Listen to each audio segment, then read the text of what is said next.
Hello, welcome to the Modern Autograph Book, a PowerApps and Flow story, the second session in today's PowerApps Virtual Summit. I hope you all enjoyed Nick's opening session and you took something away from that. Hi everybody, I'm Matt Weston. I'm an Office 365 and SharePoint consultant from the Midlands in the UK. I'm an MCT and also an MCSE in productivity. I come from a very special part of the Midlands called the Black Country, and the Black Country was the heart of the Industrial Revolution for Europe. So I like to draw parallels that being in the heart of the original Industrial Revolution, that I'm now part of this new age Industrial Revolution where we're moving everything into a cloud-based society. Now, the Black Country, like I said, was very heavy industry and was well known for making some key pieces of history. The first being not the Titanic itself, but we made the anchor chain. So we actually contributed to the construction of that ship. I'm going to try and get the first geeky reference in this morning and say that what the Black Country is probably more famous for, and probably will be, especially after I enlighten you with the next slide, is that the Black Country was the inspiration for J.R.R. Tolkien in Lord of the Rings for Mordor. So in Mordor, the skies were orange, very, very smoky. There was no greenery, and that's because that was what the Black Country was like when J.R.R. Tolkien was still alive. So a lot of the greenery being cut down and was being used to fuel the fires of industry, and the actual sky glowed orange at night because of all the furnaces that are actually taking place.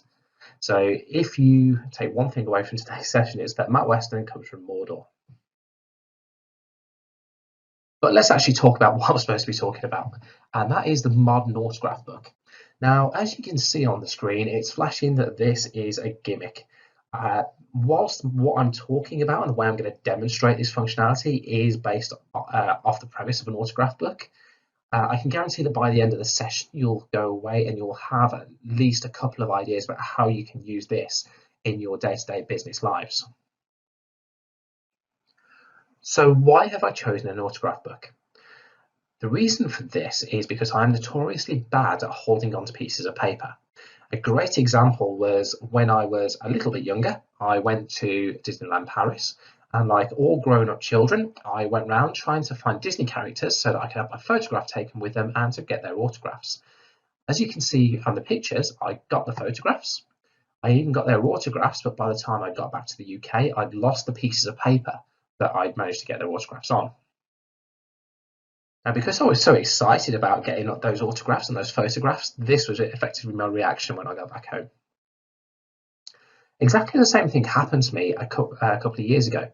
Again, I went to Disneyland Paris. I went to go and try and find the characters. I got their autographs, got their photographs, and once more, by the time I got back home, I'd lost the paper. By now, Office 365 was starting to become a massive part of my life. So I thought, okay, I wonder if there's something I can do to try and stop this happening in the future.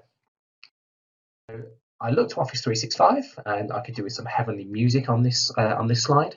And I thought, I know there's something that I can probably do using the tool set that I'm actually now starting to talk to customers about. Now, like all good end-to-end solutions, it doesn't usually just comprise of one single piece of technology or one particular solution. Exactly the same when you're cooking something. You need a number of ingredients to combine together to give you exactly what you want. And that's effectively what I've done with the autograph book. What is it I'm actually going to use? So the first thing I'm going to use is PowerApps. I'm going to use that as my interface to go and capture my images and my autographs. But before I go into how I'm going to use it in more detail, I'm just going to share the way that I like to pitch PowerApps with my users. And you're going to hear a lot of different takes on this throughout the day and a lot of different opinions. PowerApps for me is a way of empowering my users to actually produce the solutions to their own business problems. So they understand the problem, they understand their business processes. So who better to actually try and create the solution to that to their business problems other than the business users? Yes, I can still get involved. I can still help them. I can still guide them. But what I'm trying to do is empower them to take this on themselves, because they can then support it, they can adapt it, and they only need to call on me or on their local IT team if they're actually struggling. Then I'm going to use Flow, Microsoft's modern workflow engine, which is obviously based on Logic apps, but is designed for the end users to be able to take a business process and create it through a nice graphical user interface. And for me, I'm going to be using Flow to take to process what's actually coming out of PowerApps. Now, as I've alluded to on those two previous slides, Flow and PowerApps are both about empowering the end users. Now, that has given rise to the citizen developer, or what Microsoft dubbed the citizen developer, where it's no longer developers who are fully developing the business solutions and the applications. It's allowing users themselves to be able to pick these tools up and try and run with them. And for me, this is a massive piece of that adoption puzzle, because they're actually pulling the solutions, they're actually helping to create them, having a much larger input than what they ever have done in the past. I couldn't go through a whole solution without putting at least a little bit of SharePoint in there. And effectively, what I'm going to be using SharePoint for is for my document storage. But there are certain things which I can't achieve through either PowerApps or through Flow, at least not easily. So what I've done is I've dismounted some of that code, some of that functionality, and pushed it into an Azure function, because I've actually had to develop the code to do parts of what I'm trying to achieve, and I'll talk a little bit more about that in a moment. But if you've never used an Azure function before, it's designed to be a very small, lightweight, short-running piece of code that will effectively just that you can call on, and it will just add that little bit of extra functionality into what it is that you're doing. So now I've explained each of the components, let's have a look at how I'm going to piece all these pieces of the puzzle together to create my autograph. So I'm going to take my Power App and I'm going to use that to capture my autograph and my photograph and the name of the person that I'm actually going to be taking the picture of. I'm obviously going to need somebody famous, and before anybody calls me big-headed, the famous person in that photo is actually Action Man. Ignore the fact that I'm comparing myself to Action Man in that photo. And I'm going to take his autograph, or effectively, I'm going to take a wet signature. That's going to be pulled into PowerApps. It's going to be pulled, or it's going to be processed by Flow, and it's going to use a custom connector to create the bridge between PowerApps and Flow. I'm going to store the outputs of those of the Power App in SharePoint, and then I'm going to be using an Azure function to combine those elements. So combine the photograph, combine the autograph into a Word document, so everything's in one file. And then once that's done, I'm going to return the output back to SharePoint and store it in my document library. All that sounds easy? It is fairly easy, and let's go and have a look at how we do that.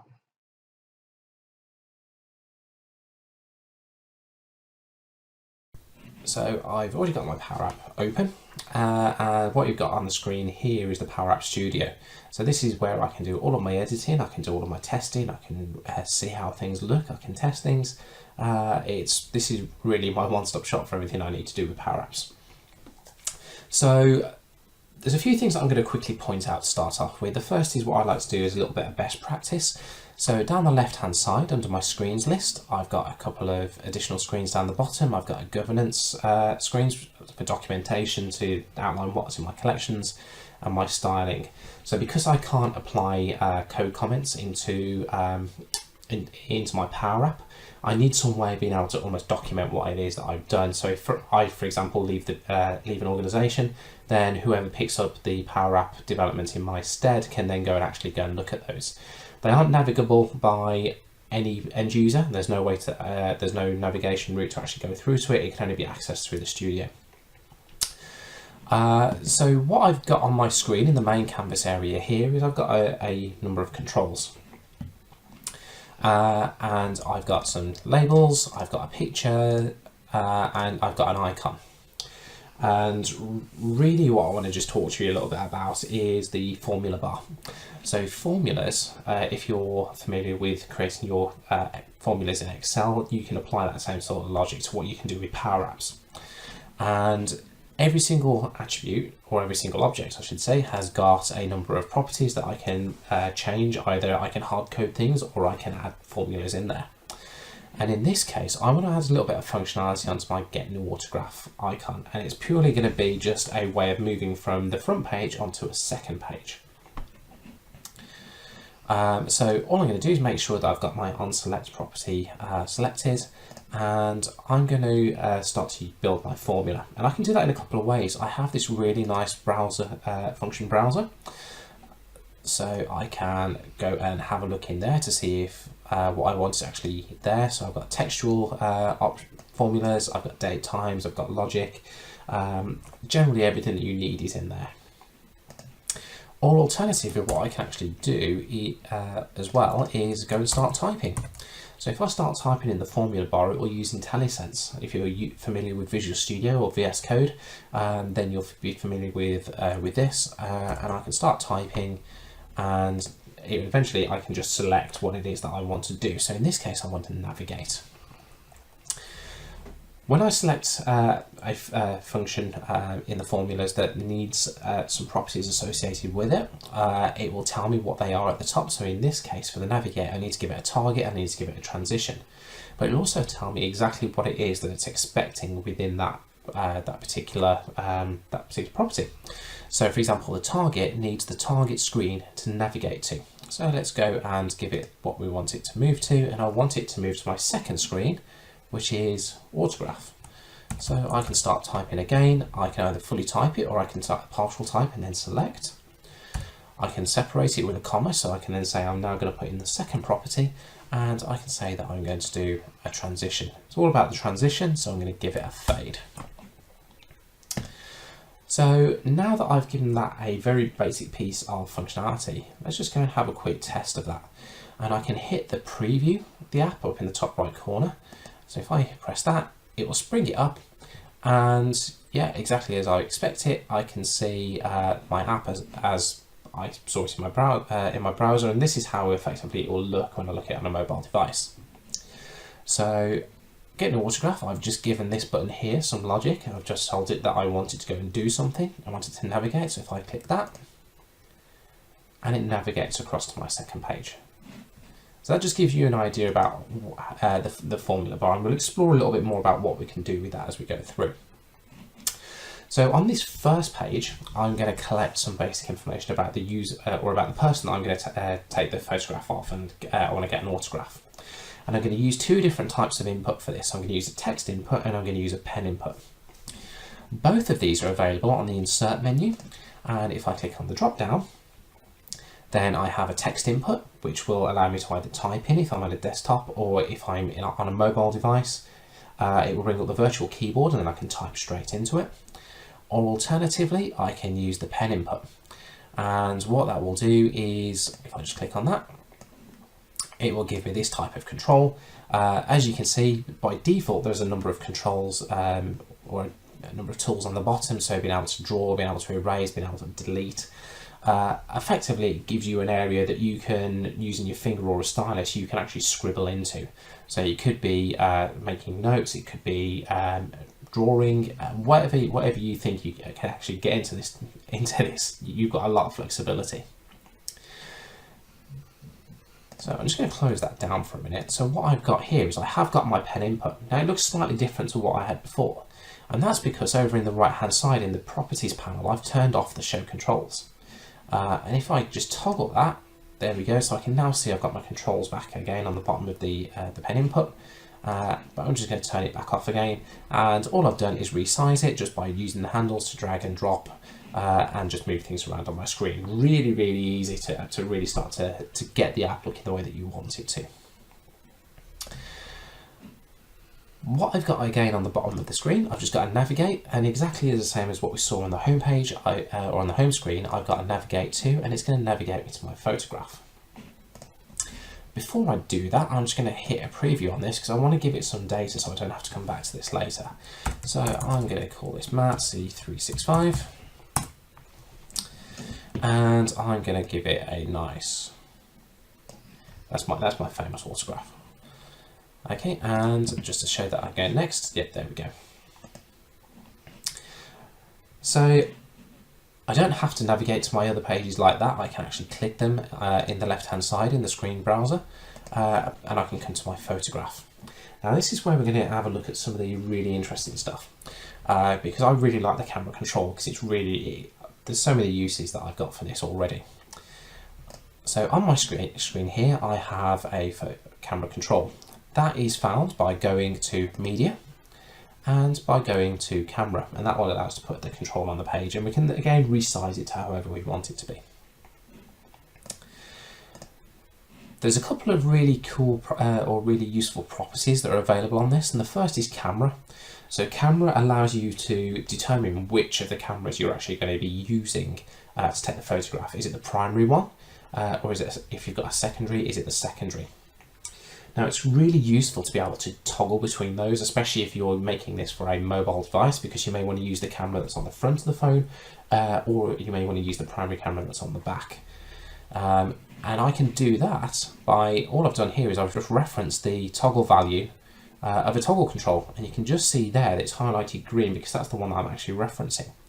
So if it's true, it will use one camera. If it's false, it will default to the other. So let's have a quick look at that. So I'm just going to preview. So because I'm currently speaking to you on my primary camera, it won't show you anything actually on the app itself. However, I'm going to go and toggle it because I've got a second webcam set up. So there we go. So now you can see me both here and here. Oh, freaky. I'm just going to turn it back off again. So that's how we can interact with the camera. That's how we can determine which camera we're going to use. But obviously we want to be able to capture inputs from that. And there's two ways I'm going to show you of how we can do that. The first is going to be actually on the camera control itself. But before I actually take that capture, I'm going to capture this in what's called a collection. So a collection is think of this as a session variable is probably the, if I can draw a parallel to web technology. So it will only last within a temporary memory as long as the Power App is open and running.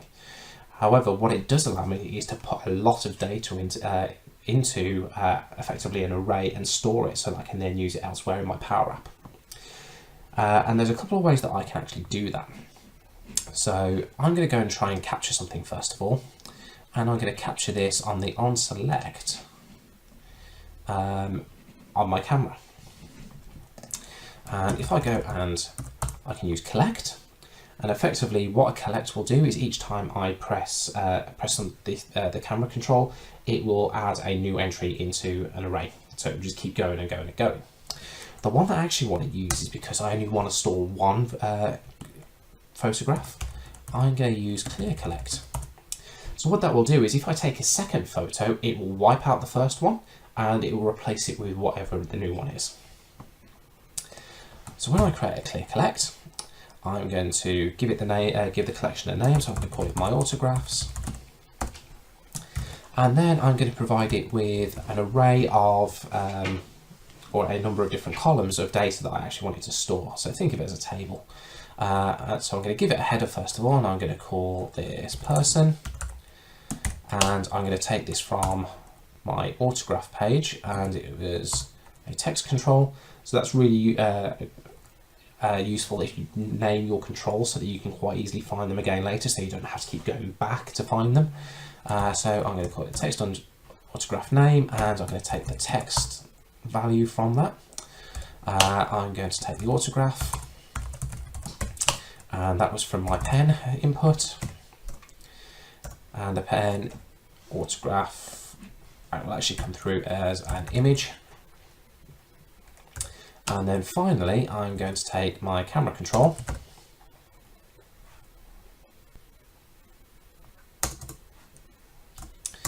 which for some reason doesn't want to open up for me there. So let's try again. There we go. Helps if I actually put the header in. And I'm going to take the photo. Okay, so now if I go and actually run this, I'm just going to switch my camera back on. I'm going to give it a big cheesy grin. And let's take that photo. And close back down. Actually, I'm just going to turn my camera back off because it's really creepy looking at myself in two different ways. I'm going to go to File, and I'm going to go to look at my collections. So when I look at my collections, I can see I've got my autograph, I've got my person, so that's the entry I put in my text field, and then I've got my photograph. But that's not necessarily the user experience that everybody wants to have.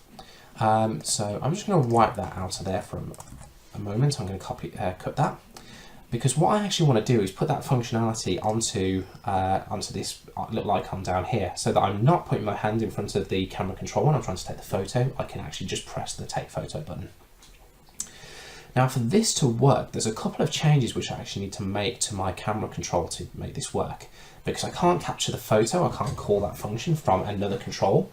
I actually have to call stream. So if I come onto my properties,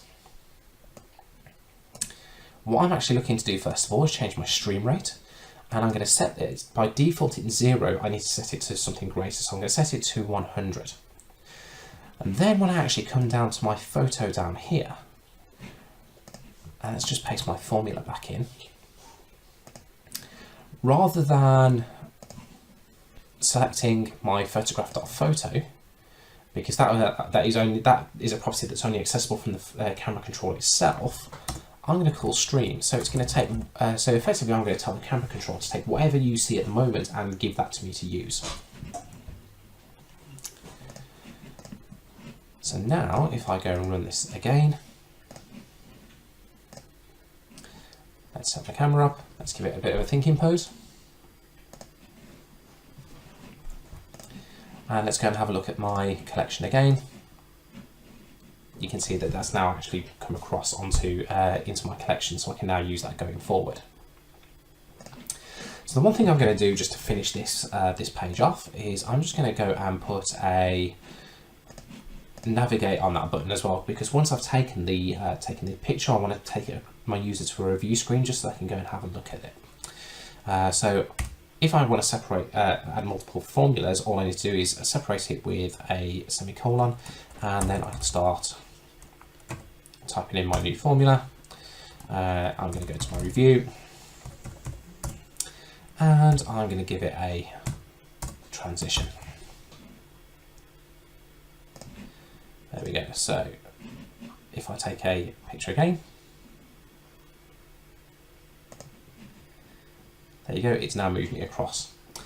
So now that I've actually got my photograph into a collection, I need to be able to retrieve it again.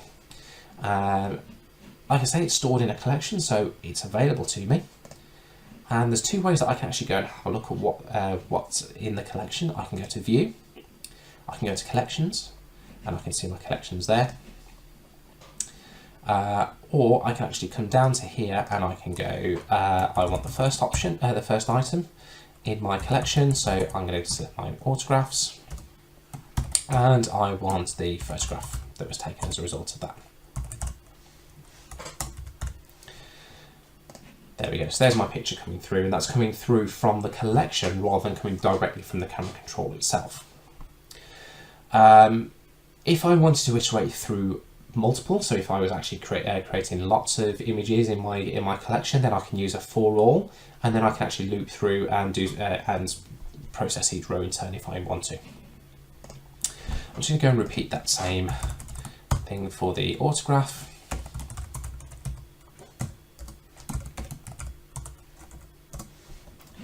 And there we go. So I've pulled both of those through. So now the only thing that I need to do is wire up my save button over here, because what I need to do is now send all of that to Flow. But before I do that, let's actually go and have a look at Flow.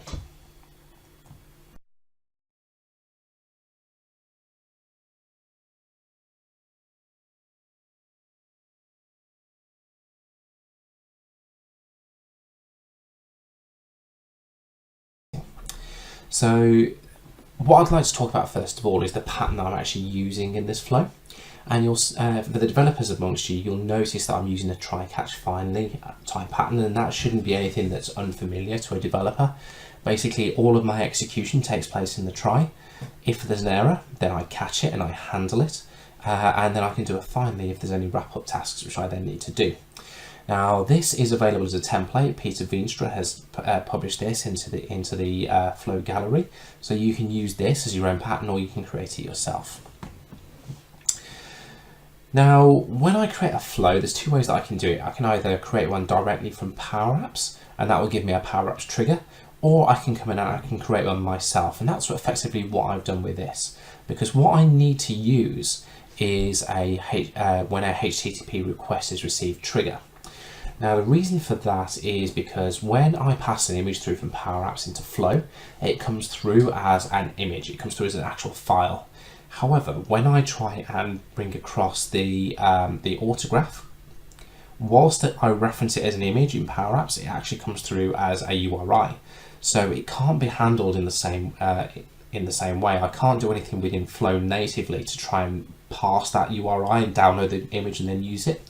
So what I need to do is use a HTTP request, which will give me a HTTP endpoint, take the data through in a specific format, i.e. I'm actually going to pass it through both photograph and autograph. They'll be passed through as files. I'm going to pass a key piece of information through in the query string, and that's going to be the person's name. I'm going to take all of that and then push that into SharePoint. So when I first create my HTTP request, I have a HTTP post URL, and that is generally going to be blank until the first time I save it. But once I save it, it will generate this URL for me. If I come down into my try scope, there's a few actions that I'm actually taking place here. So by means of calling my HTTP request and triggering this flow, I'm passing in a number of JSON objects, and I can retrieve those using data actions within Flow.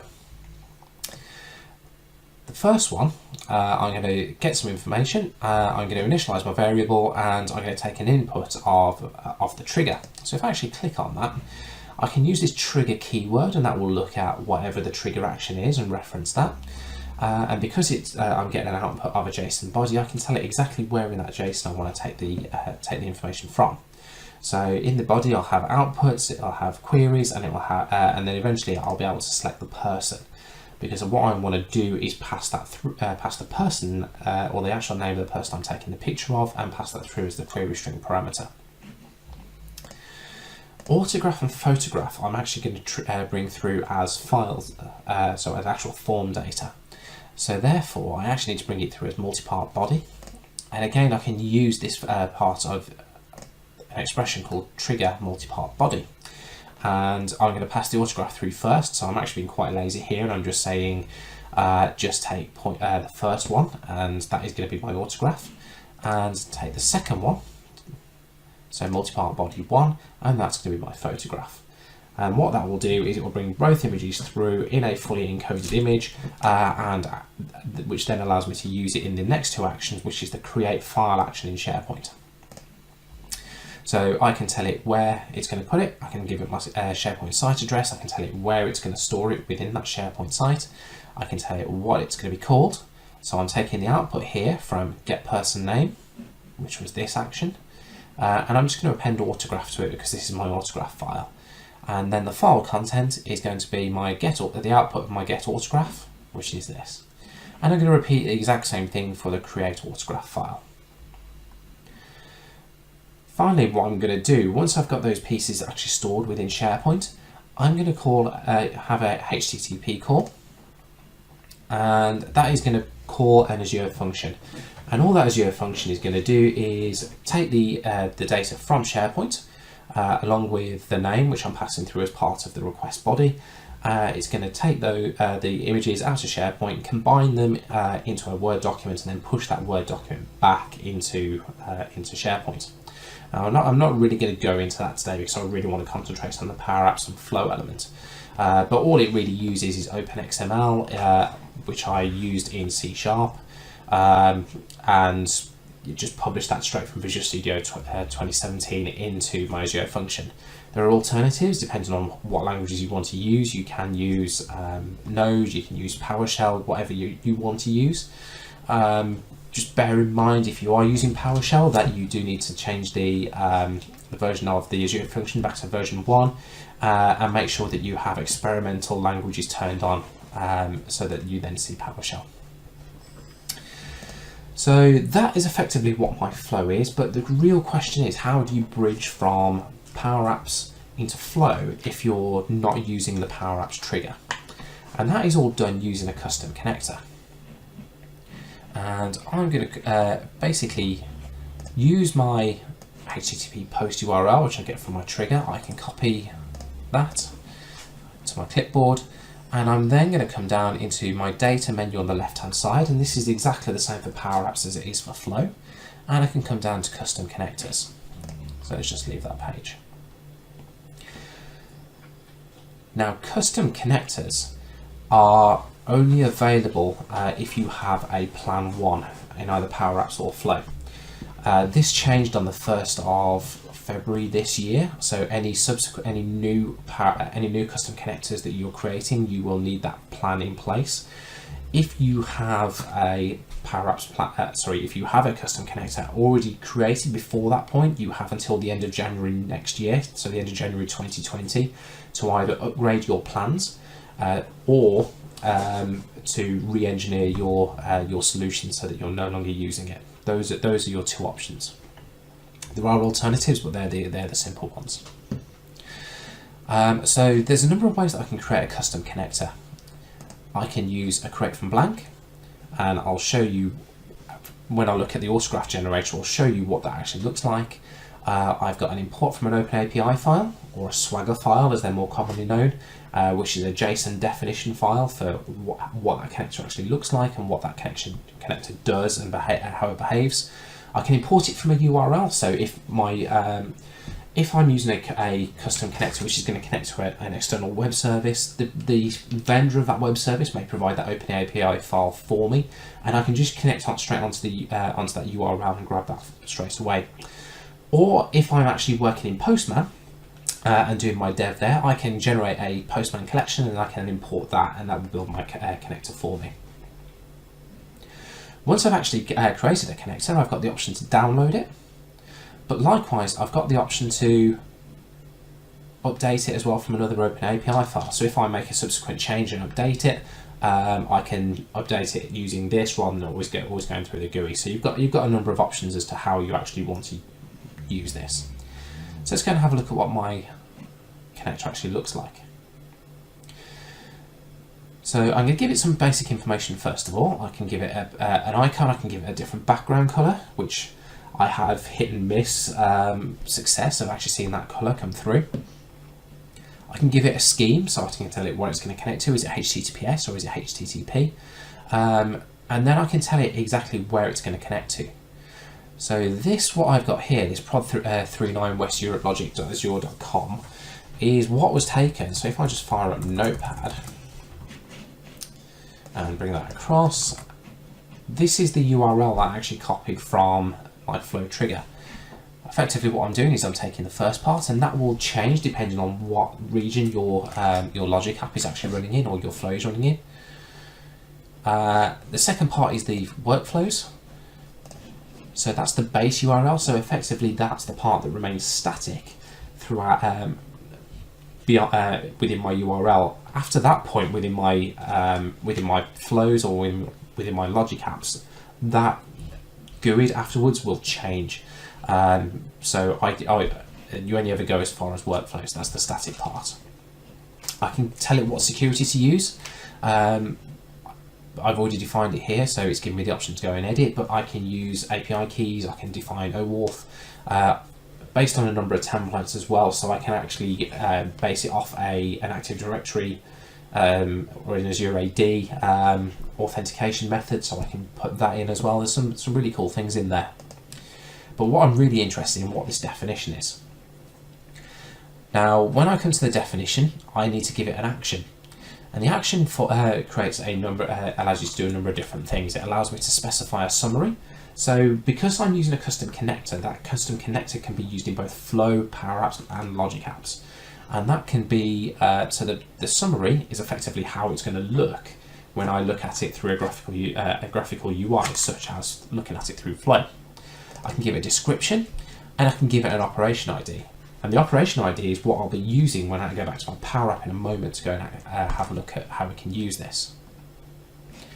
Now, the way that I actually generate the request itself, as you can see, it's pulled in a number of query items there, is I can import from a sample, and I can paste my URL that I took from Flow or from my actual web service request itself, and I can paste it in there. I can select what the verb is. I can provide it with a sample body if that's what I want to do.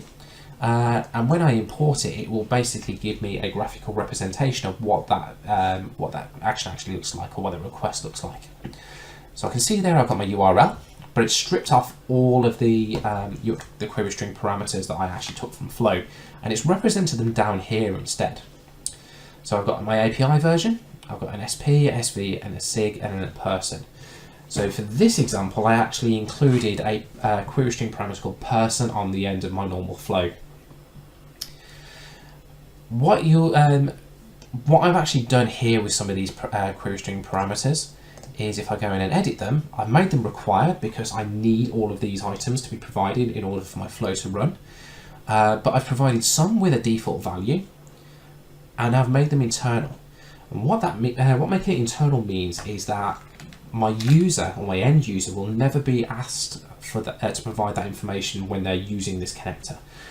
It will be provided automatically for them, which is really where I find a lot of power comes from using custom connectors, because as an IT administrator, I can define the connector, I can define all the things that my end users don't necessarily need to know about, and I can just ask them for the stuff which they do know about and which they actually need to provide to me. So I can say it's required, I can give it a default value, and I can effectively hide it from my user. If I go and compare that to person, then this time I've not given it a default value. I've still made it required because I still need to know that piece of information when I'm actually running my Flow. But what I've actually done is left the visibility as none or as important, and effectively none just defaults it to important. Once I've actually created that, I can download that Swagger file and I can see what's going on. So if I go back to my custom connectors, I've already downloaded this. I'm just going to go and fire up Notepad++.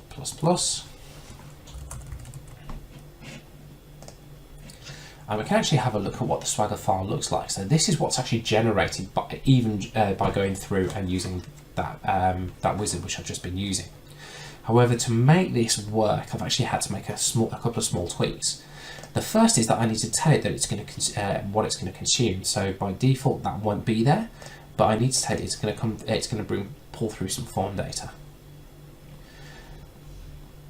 And what I've actually defined further down is I've also defined two key pieces of information. So there's my person. It's coming in through the query string. It's required. But I've also brought in an autograph, I've brought in a photograph. However, this time I've actually specified the type of file, because that's what I wanted to bring through from PowerApps. I don't want a URI, I don't want a string, I want a file object.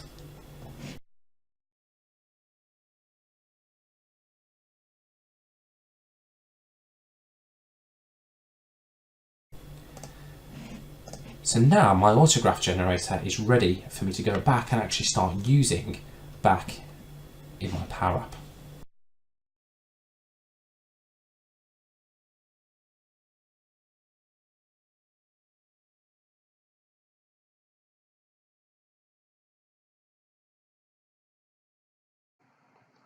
Now, before I switch back to my Powerup, I am going to quickly talk to you about the Azure function. The Azure function that I've written for this is written in C#, but if I can also write my Azure functions in Node, in PowerShell, whatever it is that I want, I can write that, and it's all about just selecting the correct whichever language you want at the point that you generate your Azure function. Very briefly, all my Azure function does is it takes some basic information from flow, which is passed in through the query, passed in through the body of the HTTP request. So my Azure function receives a HTTP request, it's going to action it. All it's going to do is connect to my SharePoint site. It's going to locally copy the various files that it needs, so the photograph, the autograph, and so on, and it's going to generate a new Word document. Now, for me to do this and for me to be able to interact and place my the relevant information into there, I've used OpenXML. So I've used NuGet and installed the OpenXML package. I've used the PnP PowerShell core NuGet package to bring in all of my PowerShell modules and libraries, and just really combined all that together to push the images into the Word document itself, and then finally push the actual photograph file or autograph file back into SharePoint.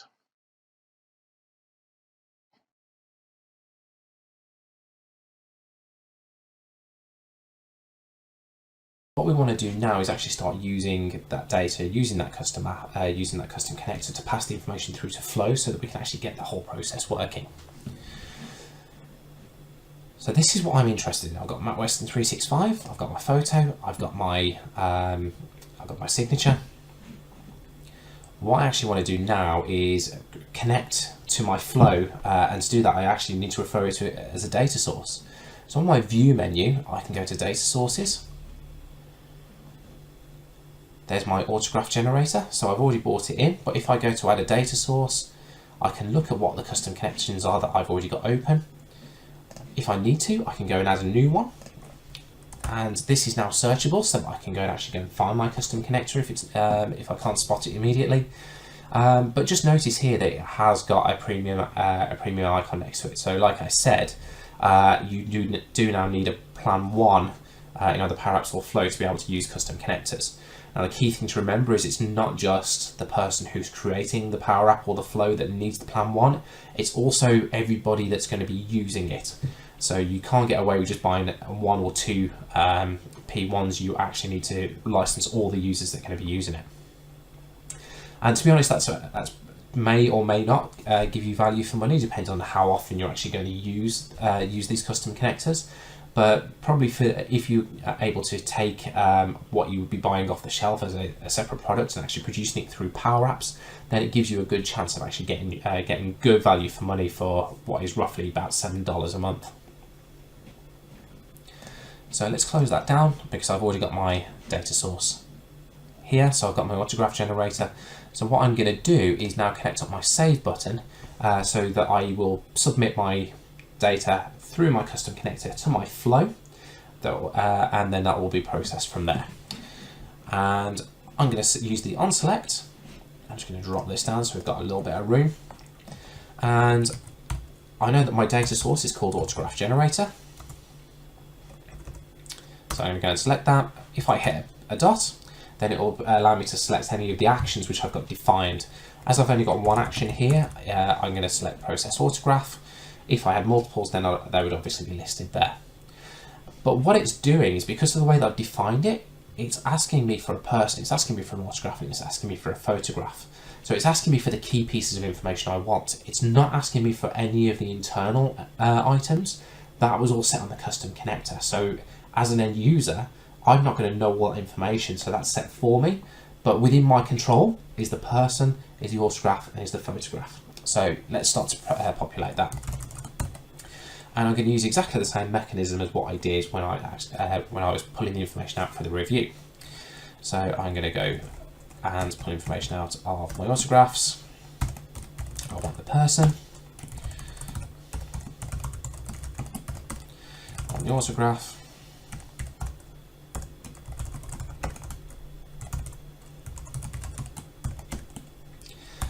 And I want the photograph. Okay, so that is going to call the process autographs. It's going to pass all those pieces of information in. The final thing I want to do is just send my user to my success page to say that that's worked. So I'm just going to navigate to my success page.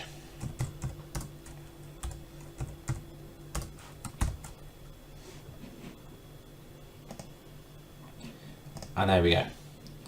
So now that is ready for either testing in the browser or for actually utilising in one of the many ways that we can now access our Power App. Now that I've got my fully functioning Power App, what I want to do is start to use it. And there's three ways that I'm going to show how you can interact with it. The first is going to be within SharePoint, the second will be in Microsoft Teams, and then finally I'll show you how I can interact with it on a mobile device. Now within SharePoint, I can go and edit my page. I can click add for a web part, and I can go and search for Power Apps. And I can add that onto my page. Now notice that this is in preview. So there are some elements of the functionality which I think are still lacking. For me, the big one for this is the experience of actually adding my Power App into my SharePoint page. So it's actually asking me for an app web link or an ID. It's not giving me the ability to go and actually select it. So I'm going to jump back across into my Power Apps tab. From my Power Apps home screen, I'm going to find my app. I'm going to go to the details. And I can supply either of the two pieces of information, either the web link, which is this link here, or the app ID, which is this. And I'm just going to select the app ID. I'm going to copy that, and I'm going to paste that into my app web link or ID. And as you can see, it's immediately started to render and load that on my page. So now I can use my Power App as I have done whilst testing it. The second way is within Microsoft Teams. And what better way to actually add some functionality in other than adding a tab? I'm going to go and hit the plus, and notice here that I have a Power App tab. Now the experience for adding Power Apps in Teams is much richer than what it is within SharePoint. So notice that I have the ability to go and select an app, a Power App. I don't need to go and supply it with an app ID or any other element. I can search for it if I need to, and I can also filter based on the criteria listed there. So I'm going to select Autograph, I'm going to hit Save. Once again, there you go, I've now got the ability to start using that Power App within my team.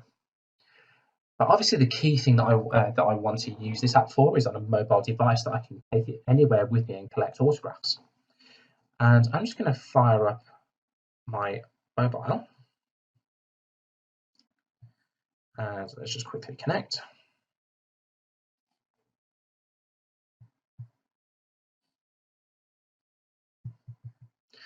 So I'm just firing up my phone. There we go. So I've got all my icons. I've got all my Office 365 apps installed. Notice that I have a SharePoint PowerApps I have a PowerApps native app. And if I go and select that, it will sign me in, and I can then launch my app from my PowerApps app. But that's not quite what I want. I want to be able to access it straight immediately. I don't want to have to go through a number of different tabs. And I can click on the ellipsis to the right of the required app. In this case, right on the right-hand side of the autograph, and I can pin this to home. Now, by pinning to home, all it will do is add a shortcut to my home screen. So I can call it whatever I like. If I want to change the name, I can do that. I can press add, and you see now that I've actually got an icon directly on my phone itself. It's not going to launch directly into the Power App. It will actually launch the native app first of all, and then immediately redirect to the app. So like I said, it's a shortcut rather than the standalone app itself. But now let's go and start trying to use this app.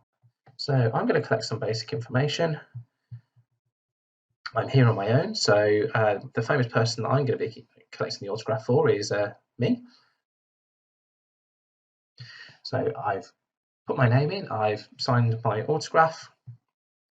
Let's come across, and there we go. You can start to see that my primary camera is working. I'm going to switch it round. There you go. Hello everybody, there's me. And I'm going to give me a big cheesy grin. And I've taken the photograph.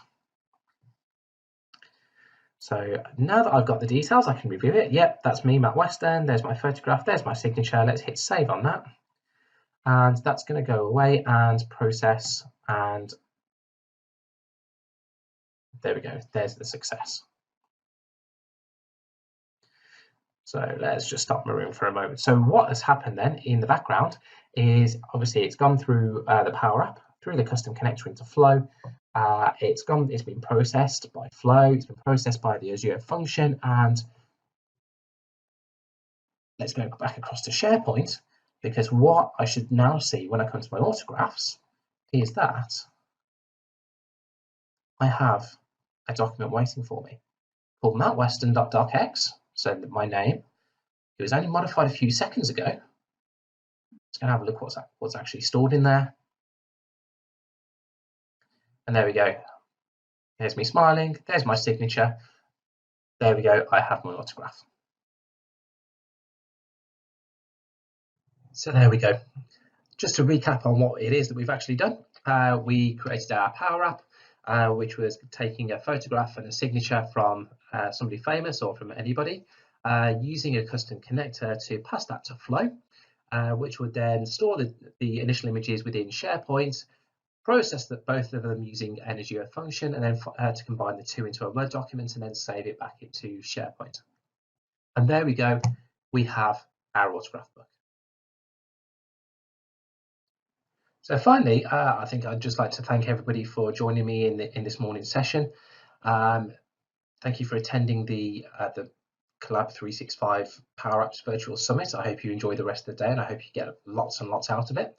Don't forget, you can still purchase an All Access Pass, and that gives you a £50 discount voucher to use on my micro jobs or any of the other micro jobs from the other speakers today. You get some really good ebooks and plenty of savings across some of the other areas as well. So do really take advantage of that All Access Pass offer.